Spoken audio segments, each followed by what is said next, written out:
Hello. Welcome to the 5M experience.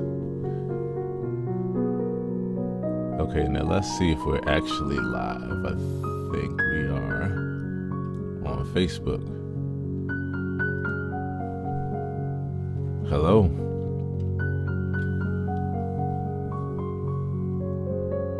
Hello to everybody out there. Facebook, YouTube, Instagram, TikTok, wherever you are. Welcome to the 5M experience. And so if you're watching me live, I'm over here on Clubhouse as well. Clubhouse audio chat app. Download that. Look for me at Aaron Hill TV. And so I'm having a conversation this morning. We're having a conversation about what is equanimity. What is this thing called equanimity, which is balance. It's another way of talking about balance. So me, I'm always trying to achieve and find and strive for the next level of balance. Every step of the way and in every way that I can through my different experiences, through my different conversations, connections. So that's where we're here to do today. And I'm just pinging in a few of my friends on Clubhouse.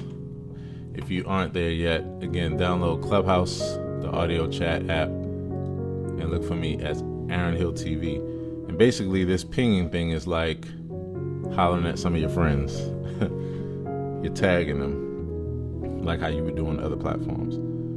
So I'm just tagging in a few people to get this conversation started. But we're going to talk about equanimity. What's this balance thing? What's this grounded thing?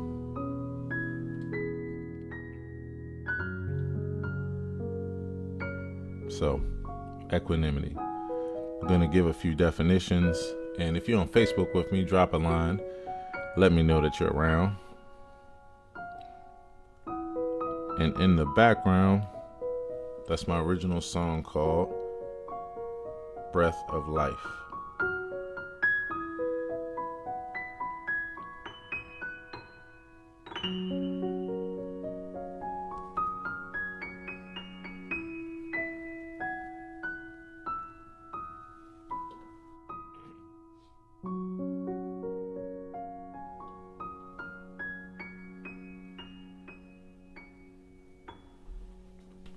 So if you like that, you can actually add that right where you already listen to music. So if you're on Spotify, if you're on Apple Music, iTunes, Amazon, wherever you are, you can just look for Breath of Life, Aaron Hill. James Owens, what's happening, family? You drop a comment. Hey, what's good, bruh? Bro, I appreciate you, man. I just want to take a minute to just say I appreciate you, bro, for the love, the support the other day, man. Just appreciate you staying with me on this journey, bro. You know, through the and the. But we're right here, this middle place, man. That balance. That's how I keep things going. It's actual grounding. So we talk about, what it means to be grounded. And, it's all subjective. So we all have our individual definitions of what that is, what that means. For me, I've just been on this journey over the past at least 10 years. I've just been learning about this concept of balance in a whole new way. The way that I grew up was with many ideas and beliefs that were very, very positive. Some that I realized weren't as positive as I thought, but they all at least came off positive, in their intent. And especially the people, the intention setters. And so there's a lot of positive, but I realized at some point when some of the positive was actually working to our disadvantage, and and working as a negative because it didn't keep us grounded. It had us going up, up, up, up, up, up. Wow, this feels so good here. Until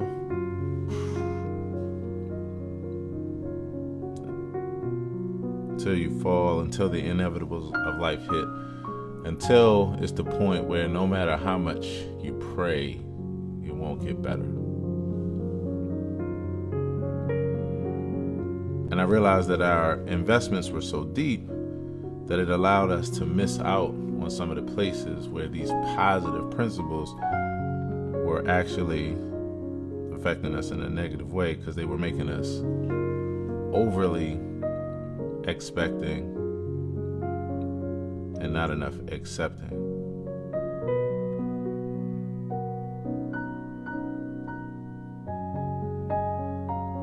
Or it will be something that felt really good and positive because you had reason to believe it's true.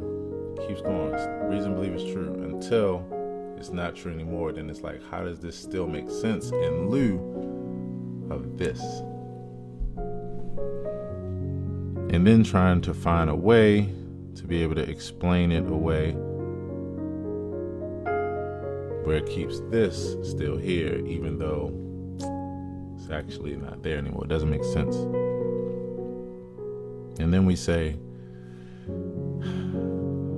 I just don't know. And the thing is, there's so much truth in that.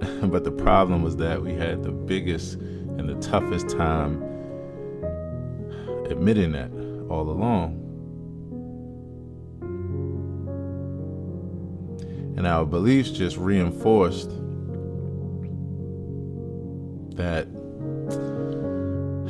dishonest place, that place of just not being able to accept, having the hardest time,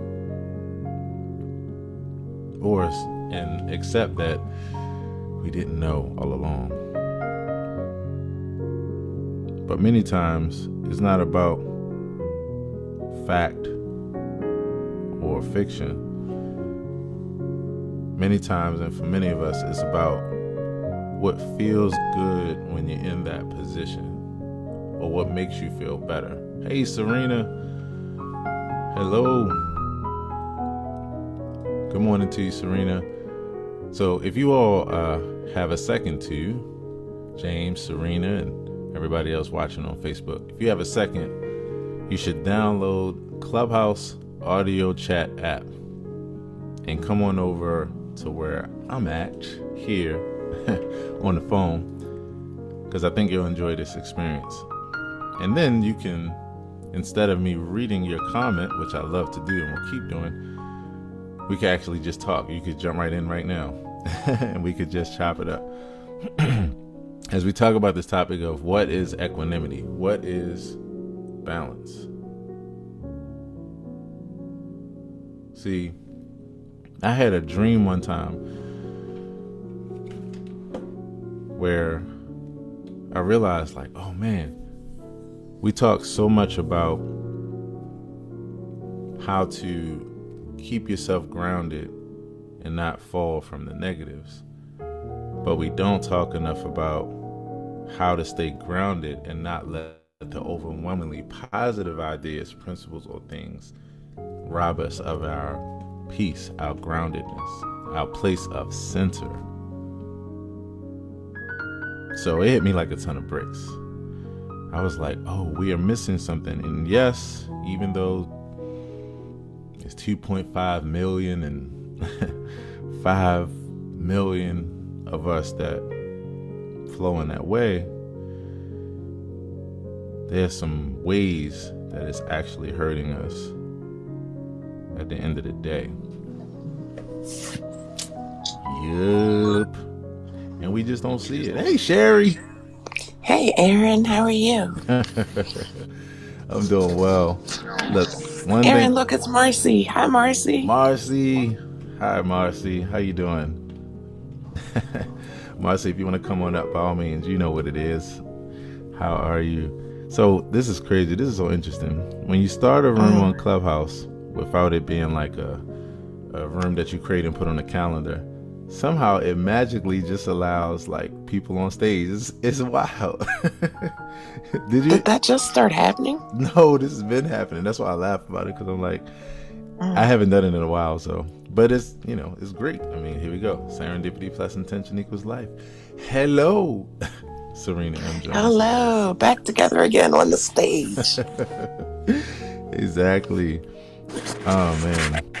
So yeah, I was just sitting up here. In fact, rapping to the Facebook family: Serena Jones, James Owens. Hey, everybody. Got a third person there. Drop a line. Who's that? Say hello. I'm just starting to talk about this balance thing. This like, what is equanimity thing? Matter of fact, I was talking to you about this the other day, Sherry. I'm talking about this concept of like what it means to be grounded, and how there are some things within our thought systems, within our principles, within the way that we flow, that like it takes us from this place of flat on the ground and it takes us up, and it feels good, and it takes us up higher, and it's like, oh wow, this is good, this feels good, it makes me happy, higher, and it's all great until the moment when the inevitables of life happen, or those things can't be attested to, or they don't make sense in lieu of like what's going on at that moment in time. And then all of a sudden the person comes crashing down, and then has a longer fall, has something that they now have to figure out how to make sense of, in lieu of the fact that they were telling themselves the exact opposite for the longest time, as that stayed and remained true. And then they just have to figure out what they're going to do about just coping with something that's just the normalcies of life. So I think you should give an example. Well, okay, we could use, that's good. We could use something like, and this is so funny, because one example would be every single moment in life that happens of change. That's every single change in life that happens that we have to adjust to. That's one which encompasses all. What I mean by that is this. Okay. So if I use one example and say, one change in my life was that I went from a vehicle that I had to one that, that I went from not having a vehicle to having a vehicle, something that like changed my whole life, made everything better. And then a change happened, which was one day I didn't have that vehicle, right? And then another change happened where another day came and then I had a vehicle again, right? So you see the contrast in what's happening there. Now, the vehicle was the thing that changed in the situation. So if I get used to having the vehicle and I get so overly invested in it, or I tell myself that it will always be, then I'm setting myself up for disappointment, because one day it won't be, because that's life. So to me, being grounded is being in that place of center, to where you're not overly invested in like the positive things, where you enjoy them while they're there, but you're not overly invested in them lasting. Or when good things happen, you don't get so excited, so attached to them. And then on the flip side, and this is the one we already know because we talk about this every day, when the unfortunate things that happen in life, you try not to let them get you down. You try to stay at a place of knowing, in center and that kind of thing. So yeah, anyway, that's the long story. That's the short story long. So I have a question. Okay. Hopefully I have an answer. Okay. I mean, is this the appropriate time for a question, or should I be Yes, it listening? is totally the Okay. appropriate time. So if we're saying that you don't allow yourself to get so excited around things that are positive, then how isn't that almost like avoiding it? Okay, Good question. Do me a favor. Ask that question one more time. Okay, yeah, because I got to figure out how I'm wording And this. I know exactly what you're Is saying. it setting yourself up for avoidance so you don't get overly attached and you remain in this very neutral place as opposed to being very excited? So you're not setting yourself up for avoidance. What you're actually doing is you're experiencing what is while constantly reminding yourself of the larger what is. Meaning that when you get a car, you rejoice about it, you enjoy it. When you're healthy, you rejoice about it, you enjoy it. But you always remind yourself of the ultimate reality that one day this will change. And matter of fact, you stay in that place where it's as if like you've already, and you can't do this all the time because you have to experience in order to know. But there's a few times we go through this and then we get the idea of how to do it just from experience. You stay in a place, if you use a vehicle for that place, for that matter, of if you don't have the vehicle, of what life is like. You get the vehicle, you enjoy it, but you try your best to stay in touch with what it's like to not have a vehicle. So that way, one day when you don't have the vehicle, you didn't get so used to it and overly invested in it that you completely moved yourself away from the foundation of what life actually is. That won't be there one day. That's one way of explaining it. No, that's a good explanation. So let's take it a step further because this goes back to the conversation we were having. Hey, I got a question right before I do. Can I mod you? Can I mod you up? I just want to. I think it'd be fun to have a few more people in here. You better stop modding me, man. Right? I'm only here until 12, so I'm like, I want to get the most in, and I'm switching up the whole format right here on the spot. So, all right, let's do it. Jay, good morning, Jay. Good to see Hi, you. Jay. Thanks so much for stopping by. Okay. Yeah. So anyway, continue as normal. I just wanted to do so that let's switch it up. How about we talk about that? Going back to the conversation we had around that same concept around people. Right. So to be transparent, I don't know if Marcy knows this or anybody else listening. So backstory is I've lost a huge number of people over the last probably now we're at about 2 years. So 13, well, actually now 15 people in 2 years, right, that have died in my life, including like immediate family members, right?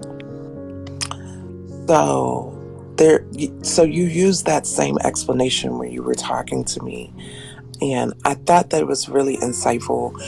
And I know you don't remember word for word, but can you now kind of share with people listening that same analogy around loss of when we experience death?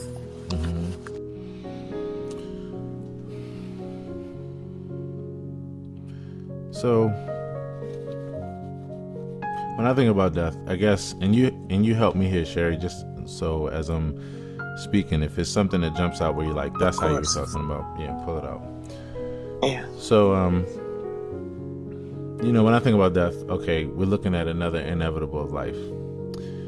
And one of the things that we do that really makes us excited, and I'm going to go up levels here for everybody that's hanging out on Facebook. I'm going to go up levels. It makes us excited about things. It makes us happy. It makes us overly joyed. It gives us reason to expect. All right, so I just went from the ground up to level 5 there. And look at my face. It feels good. I'm happy. I'm smiling. Wow. Now, the thing is, that makes sense because that's that experience. That's how you want to be in the midst of that experience with that happiness. But you want to have some aspect of yourself, some major aspect of the way you experience this, where you realize that, number one day that won't be, right? But number 2, where you don't need something like the fact that it continues to go or that you continue to get better, if it's an illness or something like that, or a person, or the idea of eternal life or something like that. Like to remove you from your place of grounding, of center. I don't feel like I'm articulating this the best right now, but it'll No, get I there. think you are. It'll get there. I It's think you are. death. Because the point that you were making to me was that if you don't become so attached to the person being present, being here with you, then it's less hurtful if you can remember them in the time that they have been here with you, not feel committed. Because what I know for myself through stages of grief and is that my grieving is really about my own pain of missing them. And it's really about me. It's not about that they died. It's about me missing them and Right. what we won't be able to do or what we have done, or those memories. Right. Yeah. So Yeah. once, particularly when around the death of my my grandmother, once I got to a place that I was no longer mourning over that, then I was able to enjoy and move beyond the pain of the grief. Right. Right. I know that all too well. But it doesn't mean we don't grieve. Doesn't mean you don't grieve. It's almost like you grieve more realistically. And that's the thing I know. Yes. Let me okay, so while you were talking, it made me think of another an actual example that I could use in my life. So most people know recently my vehicle was stolen. Now, through this process, there were some highs and there were some lows, right? And some of those highs were things like people immediately jumped in and started donating, because I went from a middle ground to pushing up like an accelerator and pushing it all out, because I knew what would happen. And once I did that, I knew what would manifest. So then positive things started manifesting. Then from there, something else happened that was not so good, and it went low. But then after that, someone reached out and was like, I want to give you a car. And then it went high again. And that was great. And then I went to go get my license, but then I found out, because I didn't have a license and then I didn't have certain ID, it went low again. And now it seemed like nothing was going to work out. In fact, it wasn't. It was terrible because it was one day down. And then went the next day thinking I had everything. It went up again. And then only get there to realize, no, this trip didn't make sense, because now it was a waste of time because it didn't work. Down, up, down, up, down. I get all the way to the point of getting the car or meeting the people for the car, and we're all excited. It's a huge up moment. And then I go into the MVA, the tag and title place, only to find out that I don't have a photo ID and there's no way I could have one because everything was stolen. Big low. When I this is me at the MVA place, when I walk back outside to meet the people, they go from extreme high to an extreme low too, and they're really, really sad. Now, the whole time, I'm never, with all of these events, it's something that Coco jokes me about all the time. And now Eunice has started joking me about this kind of stuff. Hilarious. That I have this place of middle where this is how I say that I'm excited. I'm really excited for you right now, Sherry. Extremely excited. Like, I'm so happy right now. I think you've joked me about this. And then, yet, if the most terrible thing happened in life, I'm like, Sherry, yeah, this happened. I just got, my car was just stolen. Like, it's the same place. Now, I've been joked for years about that and about being, we say nonchalant, that kind of thing. And I've never taken it personally, because actually this is what I've been experiencing all along.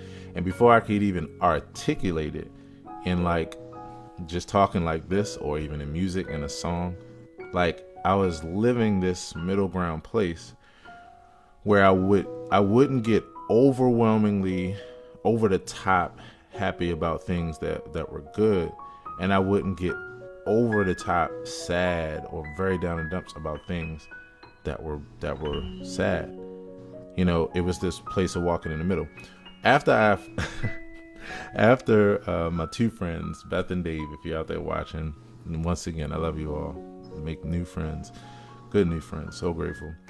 You know, when they went down, like, oh my goodness, they looked at me and they were like, and I told them, I was like, well, yeah, this didn't work out today, but I was like, you know, be tomorrow. They were like, yeah, but we're so sad because you just been going through so this and it's just been.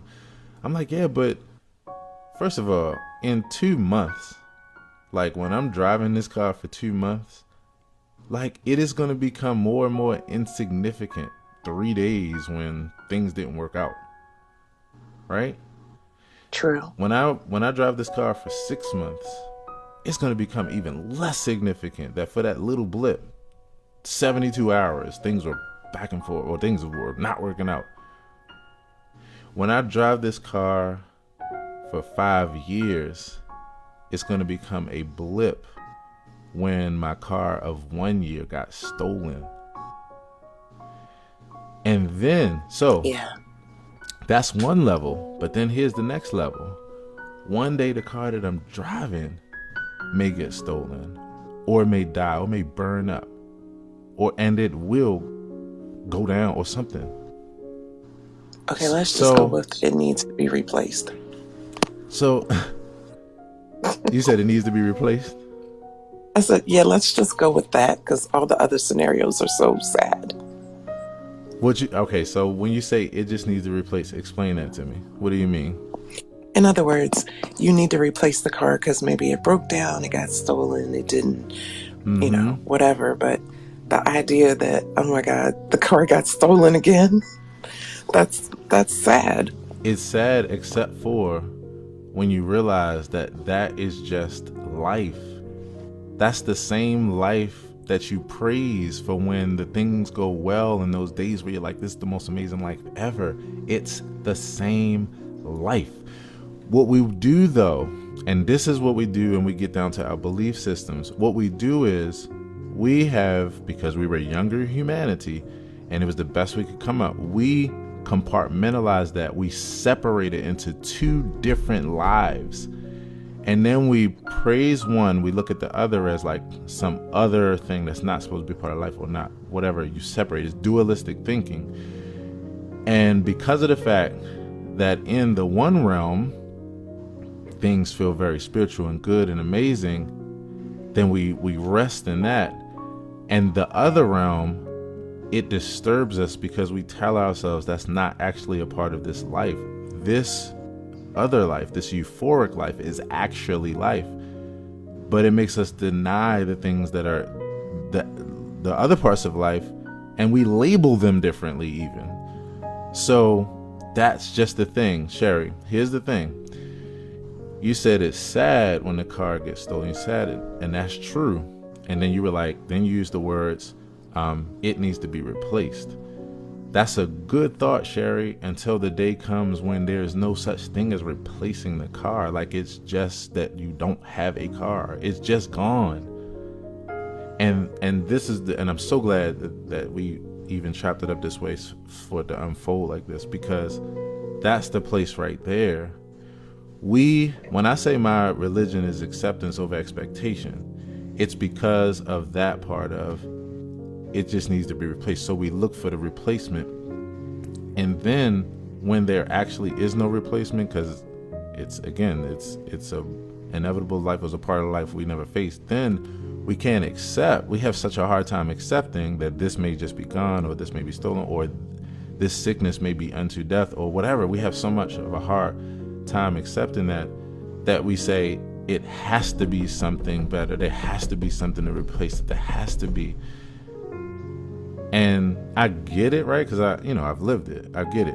But what I realize is it creates a scenario where you're good, you're excellent, you're over the top, you're euphoric, you're in cloud 9, until one day the reality, no matter how you want it to be, it doesn't match up with what you've been experiencing this whole time.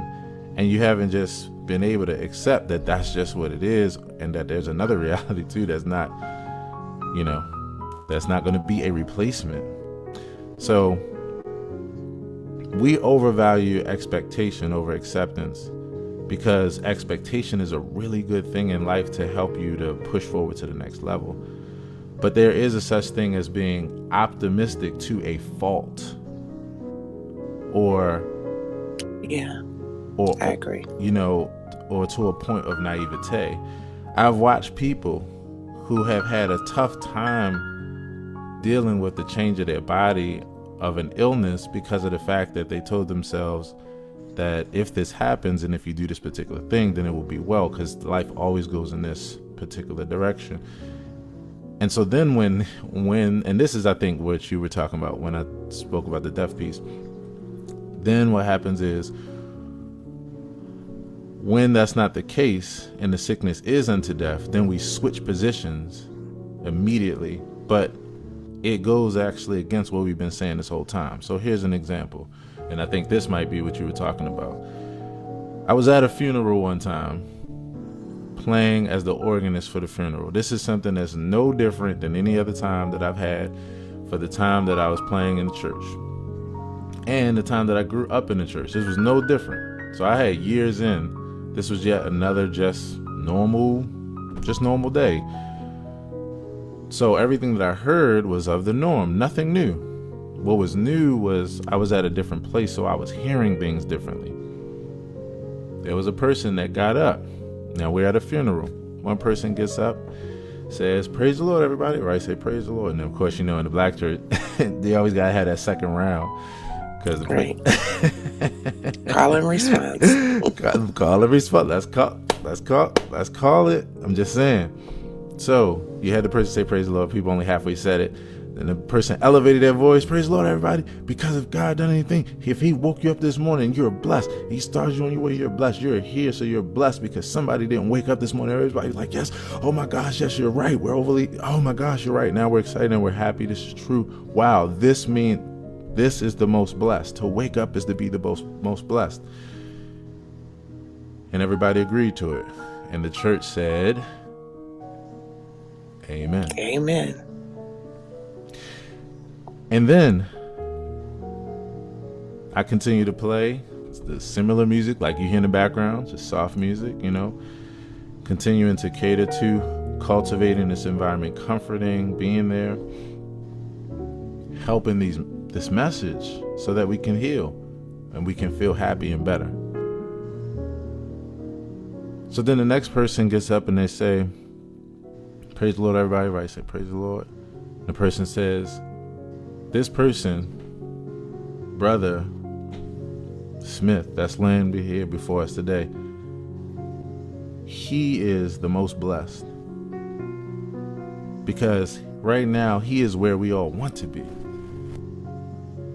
He is not experiencing any more illness, not experiencing any more pain. But most of all, this was how it's supposed to be. This was chosen because this is the better outcome."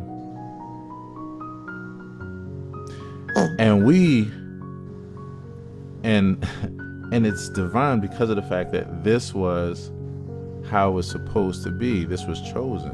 This is what God wanted. This is what we are praising because this is the better state. But the first person that got up said that the better state was to actually be alive that day. So here's bringing it to center, and then I'll pause here. Here's bringing it to center. The backstory of that is the front story, the present story, the backstory of so many ways. Now, this is just one expression, so I'm not just picking on one religion or that kind of thing. It's not that, because we can launch from here, and I could go to east, I can go to west, we can go everywhere, and I can show you the same thing. My point is this: if I use an example of something like with people praying for a person as far as an illness to get better,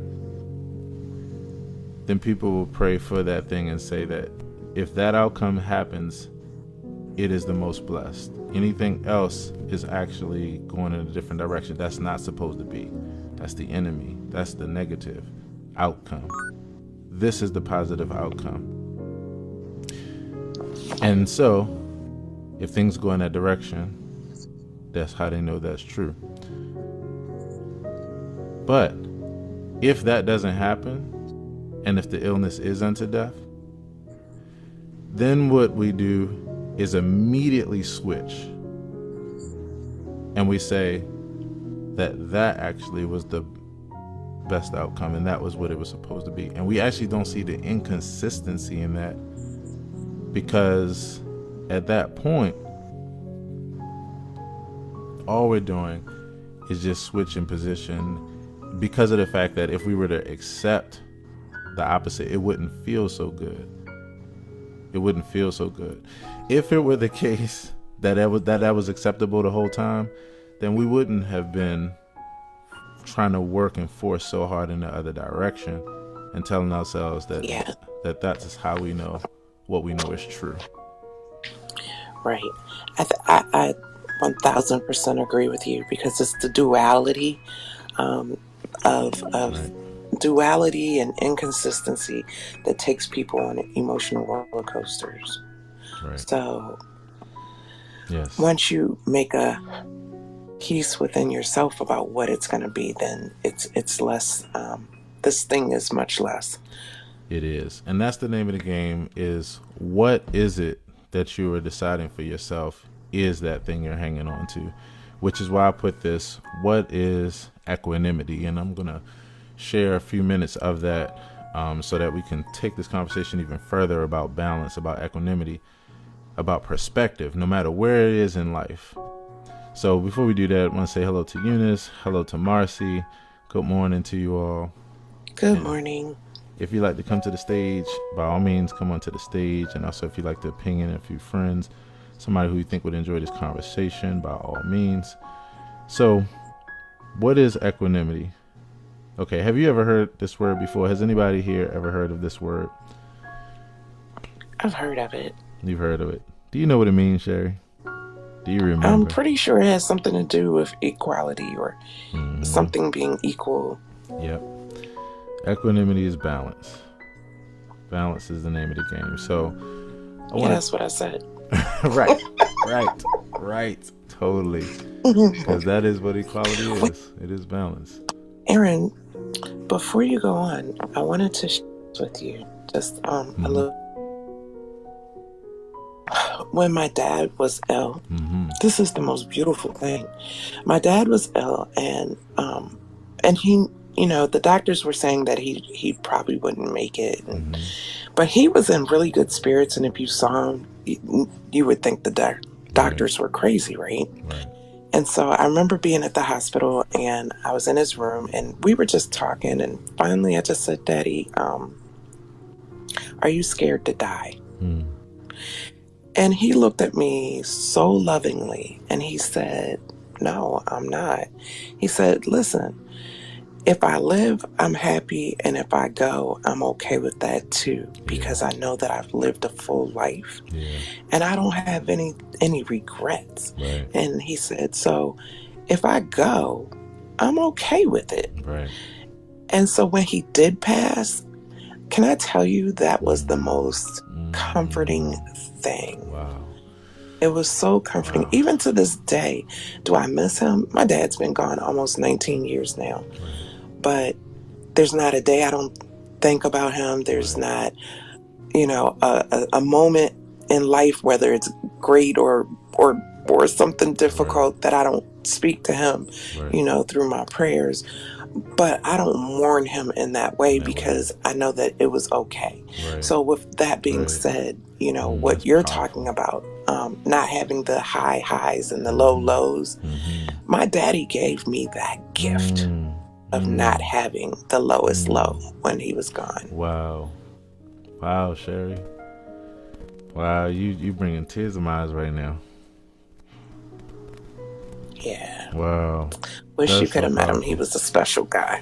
Really special guy. That's what I get, Sherry. That's what I've gotten this whole time, as I've learned about you, and as I've learned about your father, and as you shared about some of the experiences that you all have had. Like, it's actually why I felt that specialness, even when I was talking to your sister, like, and then as she was talking about things related, I was just like, I really feel like I can relate, like I can understand where he was coming from, from his heart. And I do really agree. I have felt like it shows up in you, in so many ways. And that's why when I start talking about like attachment styles and we start talking about being secure and that kind of thing, I sense that in you, and I sense that from your father in you. Oh, thank you. And so Thank you. what you just told me, it like literally just confirms, it just confirms, yeah, it just confirms so much, so Yeah. that's powerful. Yeah. Wow. So, and thank you for that, Sherry. Like, thank you. That was powerful right there. And even just thinking further into that, you know, you're right. It's that same thing I'm saying. It's like, finding he found that solace in, the way that he lives his life and that he did the best that he could, and that's a really, really good place. And it's Yeah. beautiful because it wasn't hanging on any other kind of expectation. It was just the present, it was just the present experience and just acceptance of that, and I'm grateful for that. For me, it lets me know that I will be able to say the same thing because of the way I live my life every day. And Great. firsthand, it's literally just that. It's like, I just want to do the most that I can do positive for the world, like help as many people as I can with all that I have, share love that was given to me and that I understand from the way I was raised and having a fortunate situation, the whole nine. So that's essentially how I feel. My greatest motto in life, Mahalia Jackson, if I can help somebody, my living's not in vain. And since I already know my living isn't in vain, I just spend my time helping people.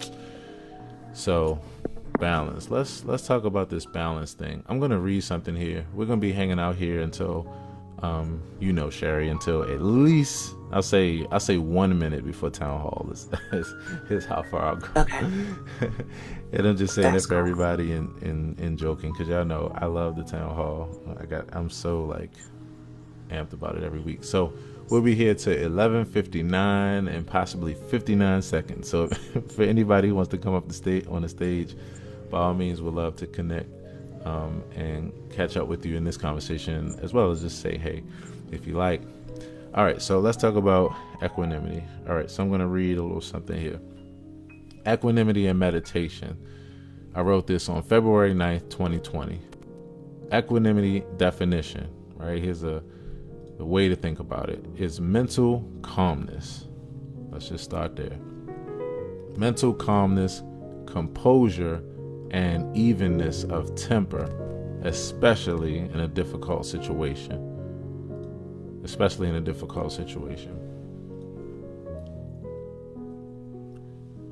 Equanimity can be confused with indifference, though, as a sort of like flatlining, like you don't care.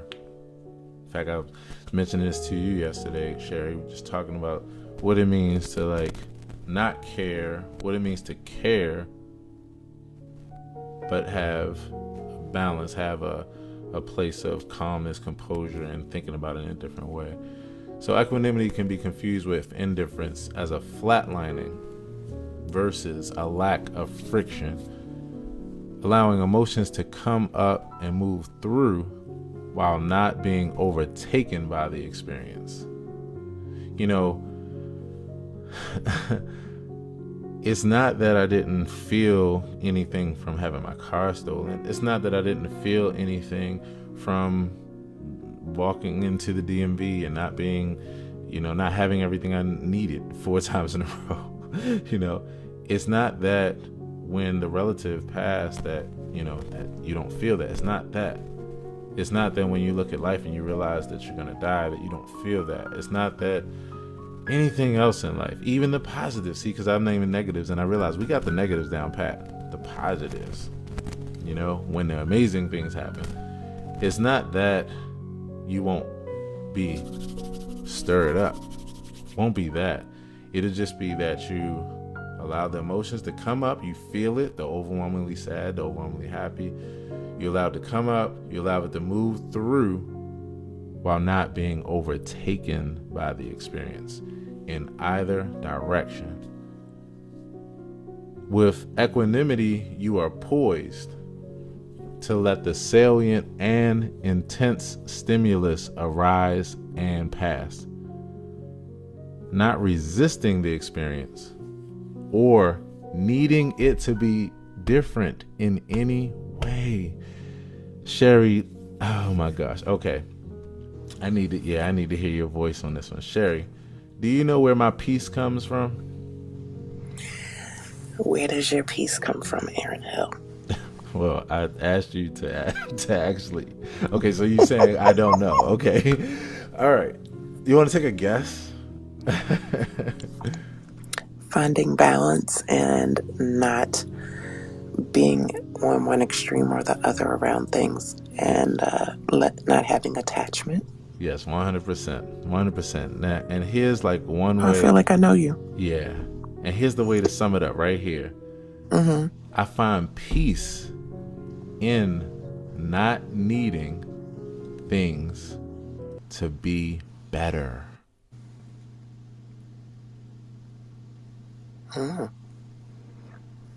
That's pretty monumental and superhuman. You know, except for I am a humanist. I'm a human and I'm a humanist. And it's totally not only possible, it's very much what we have the capabilities of doing if we just nurture ourselves with the right ideas or nurture ourselves with that way of thinking. Like, I realized from duality and from dualistic thinking, the overwhelming like back and forth, like the anxious preoccupied state. You know, I remember one time I was thinking, and this is in my long history of the last, 12 years or so, just thinking through philosophical things and religious things and spiritual things and all these ideas. And I remember one time when I was examining things, and I was like, I think I was looking at something like a new job or a new car. And I was looking at how many people look at it like it's either a blessing, is something great that the God or the universe is doing, or it's some kind of, other force, is either your ego, or it's a devil, or it's an evil thing and it's either from that side. So it's either a trick or something bad or something overwhelmingly good. And I was like, and I started thinking like, wait a minute. These are extremes. And I can understand that scenario. But what if this thing is more so just like, what do you want to choose? Like, what do you want to do? Like, if like it's and in addition to that, you take what you take and then you have an experience with it that tells you more information about what makes sense or what may be better. You might not know everything. You ain't gonna never know everything, but you'll know a little bit more than you did yesterday. You'll know a little bit more tomorrow if you keep doing this same process of experiencing, and not looking at life in such hardcore extremes, not needing this thing to have a purpose. This must, the only way you got sick, this had to have a purpose. It's like, it's just bacteria, yo. If you're gonna praise the same planet, that you look at the beautiful monarch butterfly on the beautiful white bush, then when you walk up to that bush and you see everything eating everything and the shit being this nasty ass bubble of like organisms eating each other, then you have to actually accept it for that too. It's not either one. It's in the eye of the beholder. But the thing is, we keep telling ourselves that it's this one thing because it hurts us too much to look at the other thing. But it makes us be contradictory as a mother. And that's why people can't understand, wait a minute, well, is this president from God or is this president from the devil? Is this, is this sickness thing? Is this a positive, or is this something like, it's because we're looking at it in these strong ass extremes as opposed to accepting this is the whole and it's not good or bad. It's just this. It's just this thing. It's just this. It is what it is. Now, yes, that means that, something's going to hurt. We're going to need to cope with things. We're going to be happy. Like, it doesn't take away any of what the experience is. It just makes us be looking at it in a more balanced and realistic way. And most importantly, finding peace from not needing things to be better and practicing acceptance of the what is over the expectation, even though there are times when you should expect, and it's a good thing, but you can't lose sight of the reality of the times you can't. Right. So when you take that perspective, you eliminate strife, you eliminate stress, Yes. and you also don't worry in future tense or past tense. You can only be present. Yes. You're forced to be present and to accept the present moment. I'm literally putting it on my Facebook page right now. My peace comes from not needing things to be better. And so, because again, we got the other part down pat. We got down pat what it means to celebrate good things and to, in those times when we have good reason to expect, and when we have good reason to expect our body to be better and be healed and us be stronger than ever, or to go from here and go, like, it's all good. But when the inevitables of life happen, when the times come, when no matter how much you pray about it, it ain't getting better, no matter how much you expect, no matter how much you whatever, it's just not going in that direction, then you still have that same peace because it didn't rest on those other overwhelmingly positive things always being true. You know, I remember when I realized at one point, I said, oh man, we recognize the positive in our positive beliefs and affirmations. We don't recognize the cons. We don't think there are any cons. Right. And the only reason why I feel like I could speak on it is because I come from a relatively fortunate background where things were very, very positive and I had a good positive experience. But it made me realize how some of our other tough experiences on this planet have made it be where we have an unrealistic relationship with tough experiences or the inevitables of life. You know, and this all comes from the human condition. It's all based on this very beautiful, complex brain that has the ability to imagine and create. But, you know, it can also get us into some loops and some narratives that, like, aren't really that helpful. So my peace comes from not needing things to be better. My religion is acceptance over expectation. Because then you get the, okay, here's the last thing I'll say. Why? And I think this was the other way I put it to you the other day, Sherry. The other thing about it is, what that also gives you is when you have good reason to expect, it's icing on the cake. Because you were already well, no matter what way things went. Yeah. Sheesh, come on. So instead of it being the cake, absolutely. Instead of it being the cake, it's actually not the icing. Your cake was just the acceptance, you know.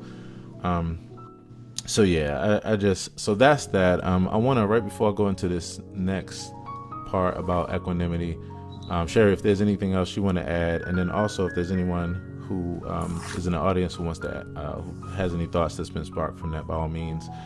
And if not, if you're just enjoying this in the background, thank you for hanging out with us, because I know you're enjoying this conversation, unless your phone is frozen. I don't think that for a second. Clubhouse got it going. So yeah, but that's where I am. Sherry, is there anything else you wanted to share before I share this last part? No, honestly, you nailed it. Okay. Thank you. All right. So with equanimity, you are poised to let the salient and intense stimulus arise and pass, not resisting the experience or needing it to be different in any way. Equanimity offers us a container in which to hold the full range of our experience.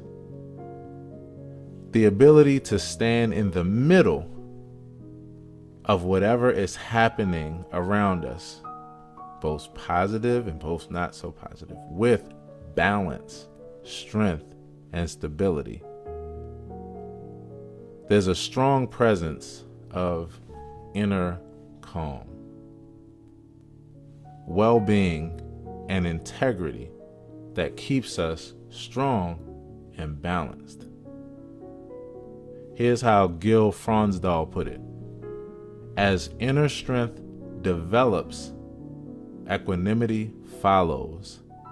As inner strength develops, equanimity follows. This is why our practices that are geared towards self-love and self-compassion are the most important, as well as other things like having a good social surroundings and people around you to positively reinforce you, your tribe, all of that kind of good stuff. Because all those things help you to develop inner strength. And so this kind of balance we're talking about, it follows. That's why I'm so grateful for my mother every day, because the things that she exposed me to and the education that she gave me, it helped me to develop inner strength through things like having different activities to find myself and to have different experiences, to meet different people, to be in the midst of different cultures, to be in different experiences that were contrasting from mine.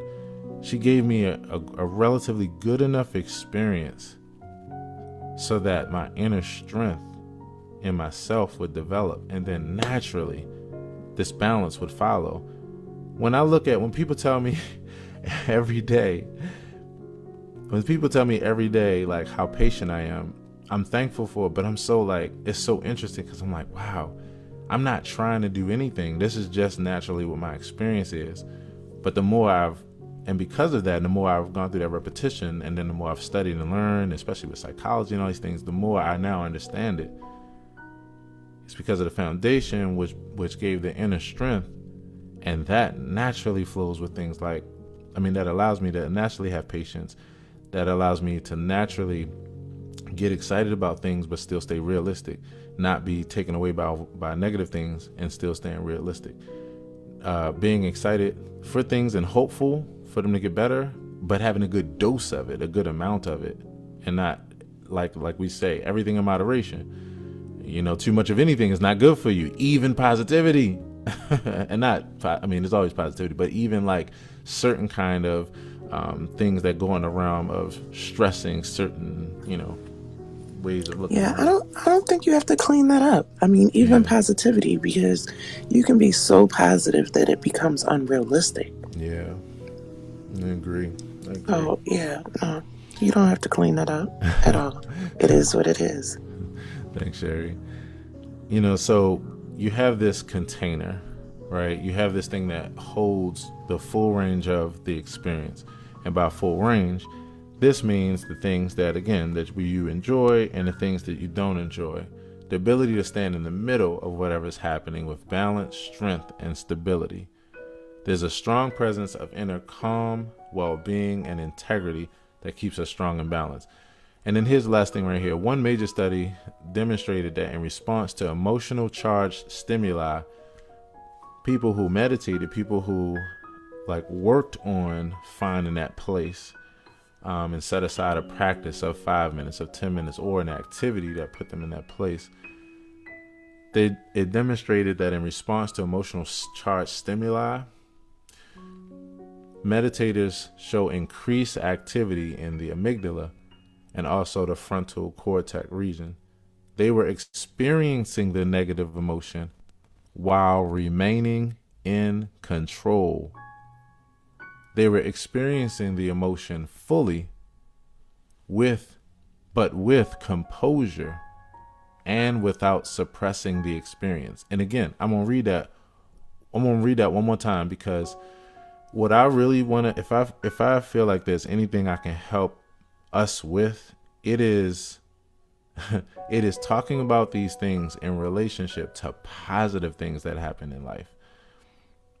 Because that's the part where I don't think we realize where we're not helping ourselves.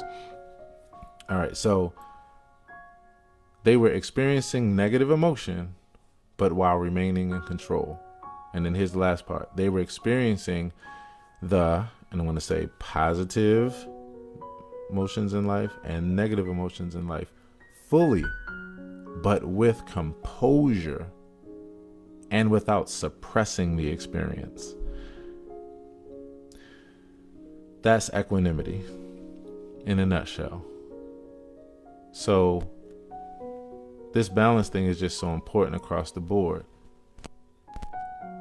So I want to continue to talk about this. We're going to chop it up for the next 15 minutes here. And if there's anyone who is on Facebook, let me see if there's any Here we go. So I'm going to read a few from Facebook. And if there's anyone who's on Clubhouse who'd like to come up to the stage, hey, Manya, thanks for hanging out. If anyone like to come on the stage, by all means, we're going to chop it up about this. What is equanimity? You know, how do you think about balance? How do you think about what's been said here so far? And yeah, I would love to hear your thoughts. All right. So, James, thanks for jumping on Clubhouse, bro. They will send you the text when your Clubhouse account is ready. Cool, man. And if need be, text me so I can check and see if it's in my notification. Like if I have your number, it'll be in my notifications to say approve. James says the physical loss. Right, bro. Linwood, what's up, bro? What's happening, fam? Hope you're well. James says, when I prayed about things, it eventually did get better.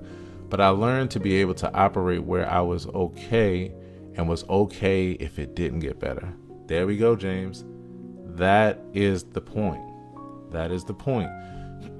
And what I realize is, starting from that last sentence, learning to operate where I was okay if things didn't get better, I don't think we have enough in that bucket. Like, it's like we have more in the expectation of the pushing for things to get better bucket. We got that covered. We don't have enough in the other bucket. And it's only because positive affirmations and thoughts, they feel really, really good. Like, for many people, like, you don't want to sit there and just contemplate the not so good. Of course not. But you don't have to contemplate it to just stay in touch with it, you know, to just remind yourself of it just as much as you remind yourself of the good things to look forward to, you know, because then you won't get so caught up. It's easy to get caught up. It's so easy to get caught up. But again, here's what it equals. And this was that analogy I was telling you, Sherry, and I'll tell it again here. Imagine a hotel. Imagine standing on the floor, on the ground floor of the hotel, if you're out front of the hotel. If you trip and fall, you may hurt yourself. You may bump your knee. You know, you may hurt yourself. But the fall was very short.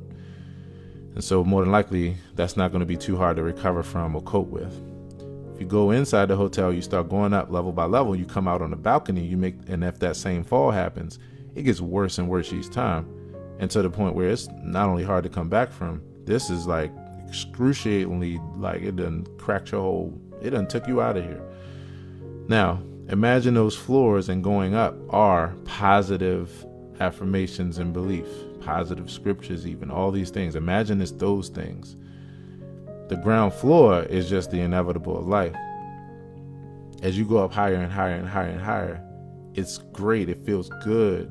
It makes sense until the day when it doesn't. And then you come crashing down, and then you have to figure out how to make sense of just what already made sense from the beginning, but you were constantly telling yourself otherwise because it was positive and it was helpful and it gave you hope. So putting more time into peace that comes from things not getting better is the place where I think in various ways we should put more of our focus as far as making deposits there too, so we can balance out the scale, like how your dad did, Sherry, like how I'm doing every day. Now, there are a lot of ways to do this. And that's why I like about mindfulness and meditation. That's why I like about equanimity, staying in that place of presence with the what is and not what you want it to be, and so forth and so on. So, James, thanks for that. I love the way that you put that. Sherry, I love what you're saying here so far. And I'm going to open it back up to you and to anyone else in these last 10 minutes who has anything to add to this or take away from it.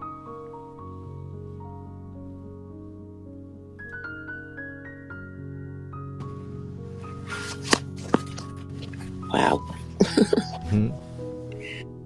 I mean, you know, it really does speak to the importance of finding balance and finding that middle ground to keep our sanity, literally, just to keep us from being so spinning out of control in one direction or the other. Right. We live in a very busy world. There's lots of things going on, Right. but in our personal lives, in our professional lives, so many things. Right. So this 100%. is a good reminder of how to stay in the middle, Right. and not get caught up in everything around us. Thank you, Sherry. That was so well put. So well put, and couldn't agree with you more. I love how you put that. I also want to say hello to Muhammad. Thanks so much for hanging out. We're talking about balance here and finding peace we know how to find peace in striving for and expecting things to get better, but finding peace on the other side, peace that comes from things not necessarily getting better. I want to say hello to Eunice. Hey, Eunice. Hey, how is everyone? All right, how are you this morning? I'm good. Hey, Sherry. Hey, Monye and Marcy. Yeah. Um, I just wanted to say that I am so appreciative of watching the journey that you took Aaron through this misfortunate, Right. um, and you lived out what you talked about. So I so appreciate and understand clearly what equanimity is. Mm. Thank you. Mm. Oh my goodness, thank you, Eunice. And that means the world to me, because man, that's so true. It's so understandable. Wow. That balance, it's just, I think about it and I just say to myself, while I sit here, I'm going to tell you all one of the other things that really brought me to this place of center, right?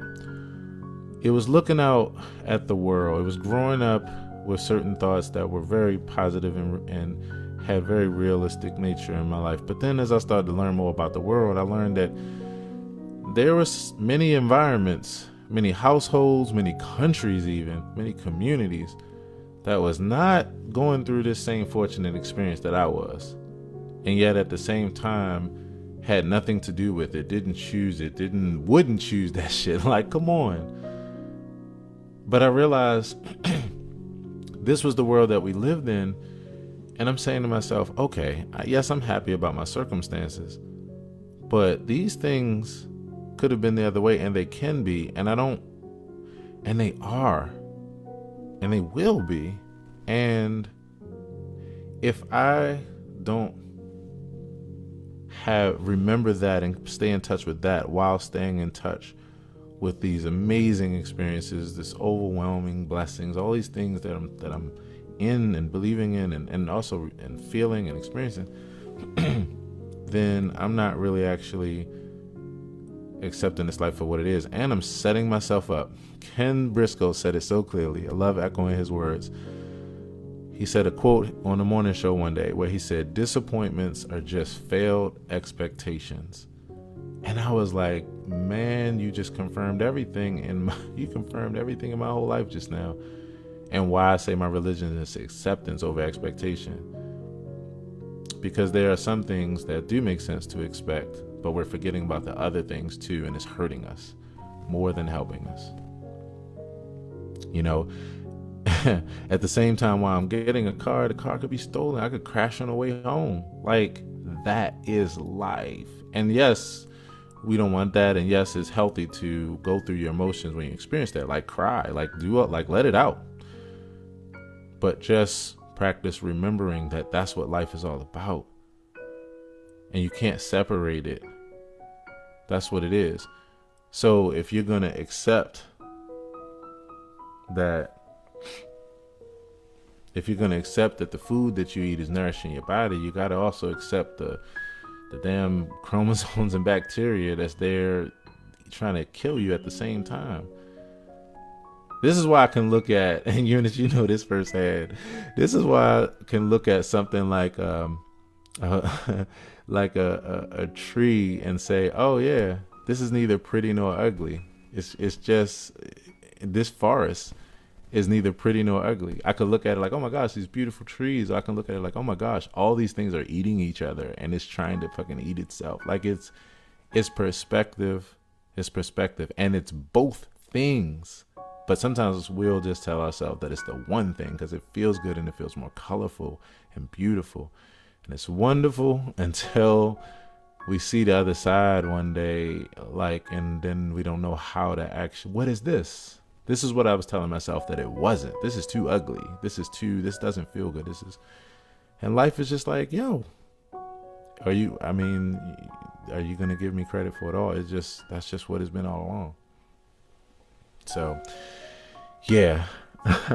So I'm opening up again. Oh man, this is good. Great topic today. Great conversation. You can use this in so many ways. You know, I can't help, the fact that when I receive exciting news, I get excited, but like, it's only a few things I like literally jump off the roof.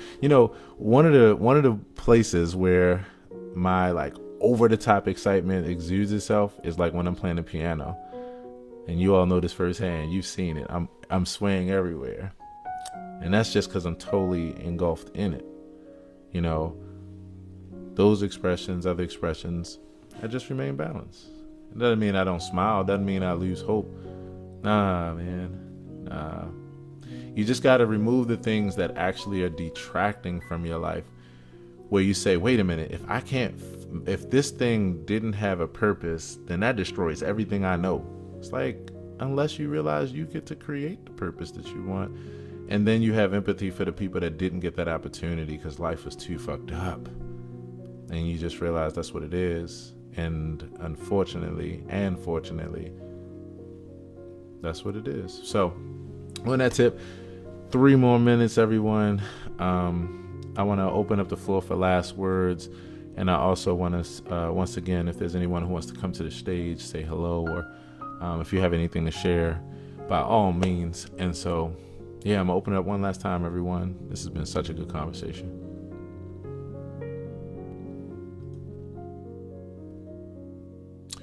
All right. So Sherry, you just got a wonderful comment online. James says, I want to keep the dialogue just to hear Sherry's sultry voice. Laugh out loud. Thank you, James. That's funny. Wow. Thank you, sir. So there we go. Balance. That balance. Your balance and sultry tone.